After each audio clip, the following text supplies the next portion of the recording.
Hola, Baramu. Jumpa lagi. Saat ini kita ngobrol asik yuk.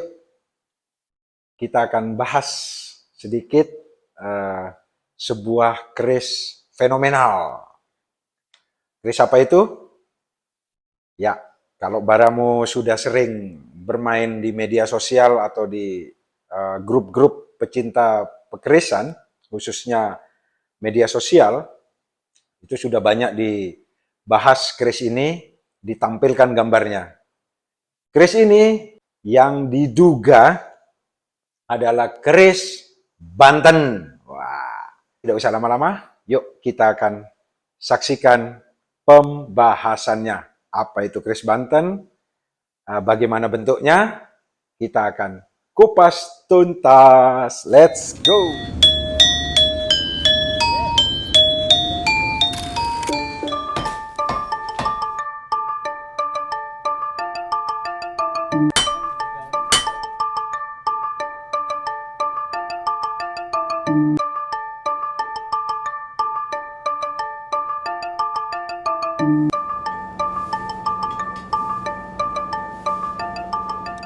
Cihai. Kebetulan saya punya sampel ya, sampel yang sengaja ya, bukan tidak sengaja, sengaja saya buat karena berdasar pada gambar atau foto yang beredar di media sosial yang diduga adalah keris Banten. Nah, ceritanya begini. Beberapa saat yang lalu itu banyak beredar foto-foto dari Belanda ya, yang memajang di foto itu dipajang ada beberapa keris, kalau tidak salah 4 ya. Itu di caption fotonya, di bagian bawah keterangannya itu bertuliskan keris Banten gitu loh. Jadi dari situlah saya berpikir, wah ini kok unik sekali ini keris Banten gitu. Saya amati gambarnya, saya amati detail-detail ricikan kerisnya, saya amatin langgam, bentuk, condong, dan segala macamnya. Lalu saya berpikir, kok kayak keris Bali, mirip keris Bali. Apakah ini keris Bali atau keris Bali Banten? Nah, itu yang membuat dan mendasari saya untuk membuat duplikatnya. Supaya setidaknya ada bahan yang saya pegang, setidaknya menyerupai lah dari foto yang saya lihat. Sebelum kita lihat keris ini, ya, kita akan review bagian hulunya. Kita mulai dari sarung dan hulu ya, atau danganan. Hulunya ini bermotif, kalau di Bali namanya motif pepanjian. Karena memiliki atau bentuknya ini, lihat. Ada gelung pepanjian ya. Kalau di wayang, gelung bagian atas kepalanya itu ini. Bentuknya kayak gini, makanya disebut danganan pepanjian dengan bebet ya, ada bebet atau kendit kalau di Jawa kayunya, ada bebet atau kenditnya ya.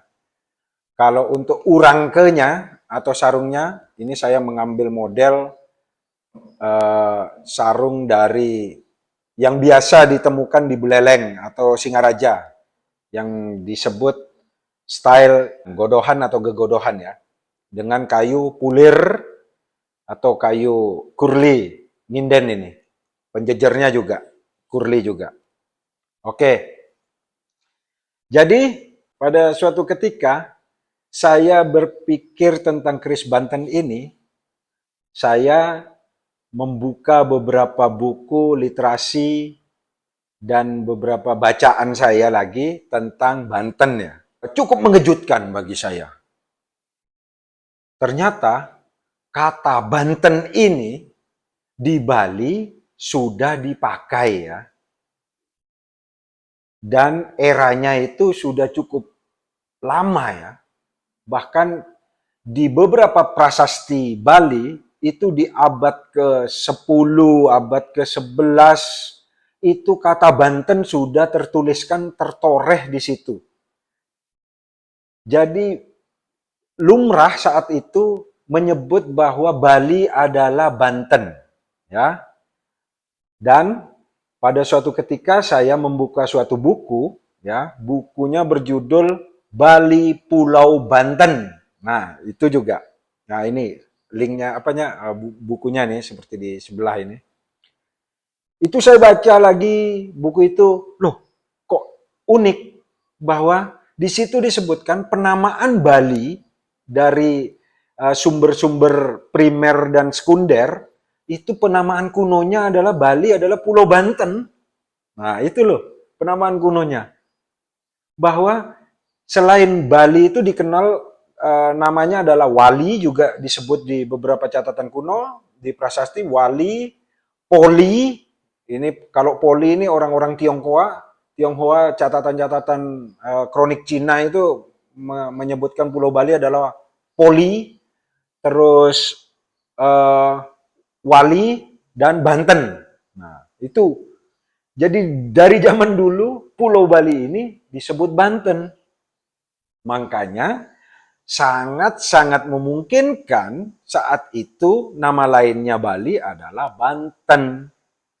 Terbukti pada saat itu ada seorang raja yang arif, bijaksana, dan namanya sangat-sangat harum, sangat-sangat disegani, sangat-sangat disayangi rakyat Bali.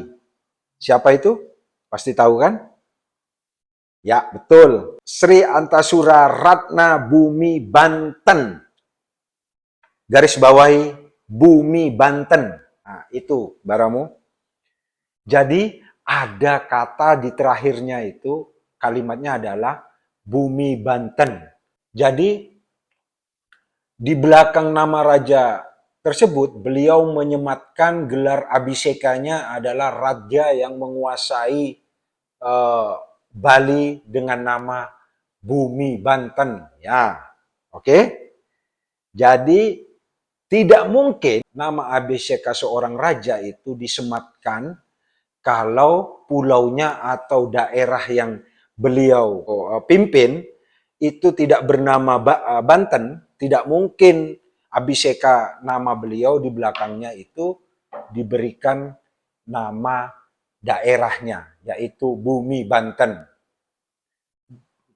Apa hubungannya dengan keris ini ya?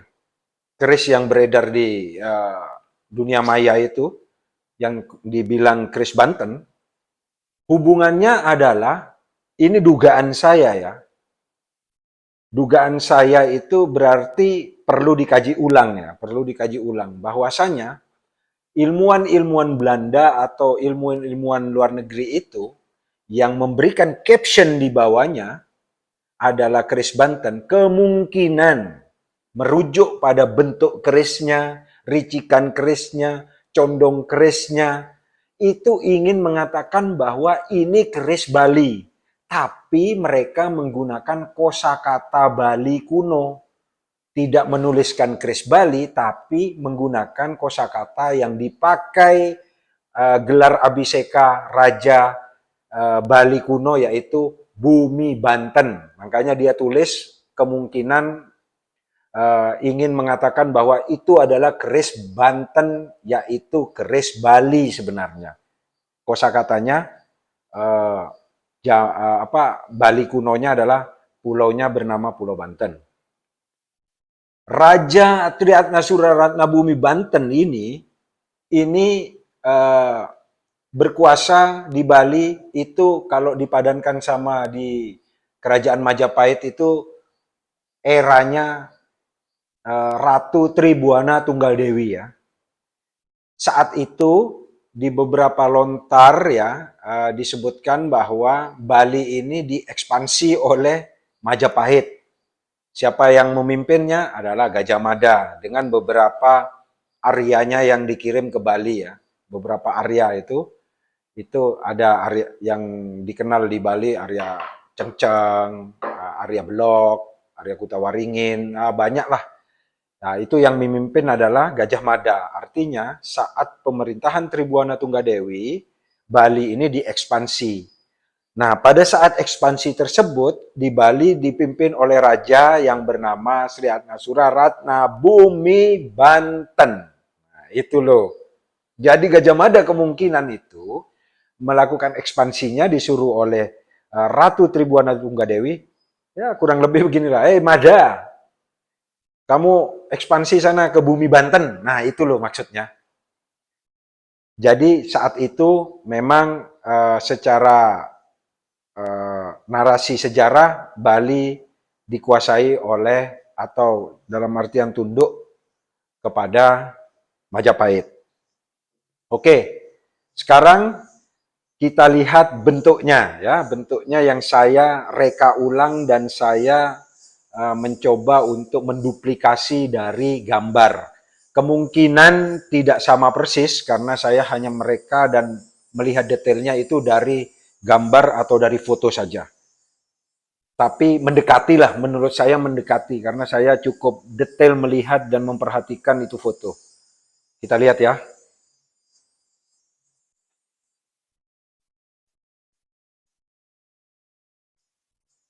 Yes.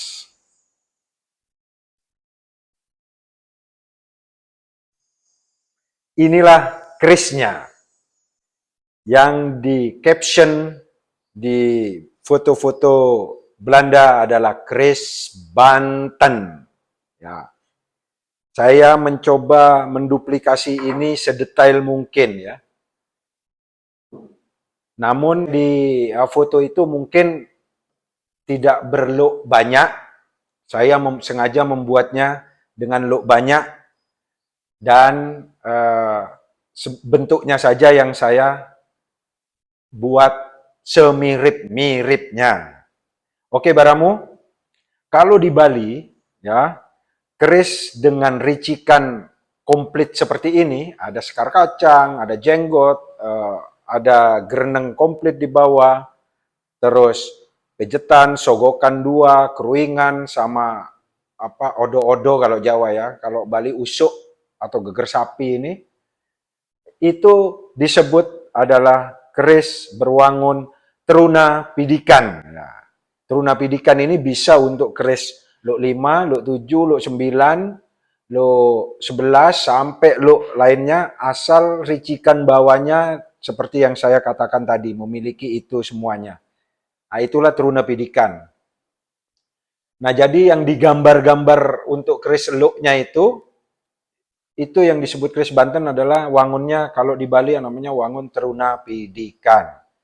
Saya mengambil detailnya adalah seperti yang dicontoh itu adalah bagian mulai dari sirah cicak ini ya, sirah cicak sampai di gereneng atas ini tidak begitu tinggi, agak pendek ya, berkisar 3,5 sampai 4 cm lah. Biasanya keris Bali itu sampai di sini ya, di 4,5 cm tingginya. Makanya urang ke keris Bali itu lebar-lebar karena jenggot atau sekar kacangnya ini tinggi segini ya. Nah, ini saya membuatnya pendek agar setidaknya menyerupai lah, tidak terlalu tinggi, menyerupai foto keris Bali Banten itu. Saya juga menggunakan 2 lambe gajah, terus ganjenya juga saya buat leser atau lurus, sebit lontar dengan full gerenengnya ini jangkep ya. Dan di foto, untuk yang keris-keris eluk, coba perhatikan di foto Belanda itu, dia itu ramping di bagian sini ya, di bagian sini ramping ini, dan melebar di bagian tengah. Jadi itu pun saya buat juga sama, hampir mirip dengan yang di foto itu ya. Jadi di bagian sini ini lebarnya sama dengan keris-keris normal Bali era-era ya Samprangan atau Klungkung ya. Kalau di Jawa itu era-era nom-noman gitu. Sedangkan di bagian tengahnya ini melebar. Ya, melebar sekali. Itu kalau keris ini ya, ini sampai 4 cm saya buat lebarnya. Sedangkan di sini ini 3,3 cm, 5, 3,6-an lah. Jadi ramping di sini, lihat detailnya ya coba. Ramping, melebar di sini. Itu mirip dengan desain yang ada di foto. Ini karakter-karakter yang melebar ini konon disepakati, sekali lagi disepakati di insan-insan pekerisan adalah karakter keris-keris era Kadiri, Singasari itu melebar di sini.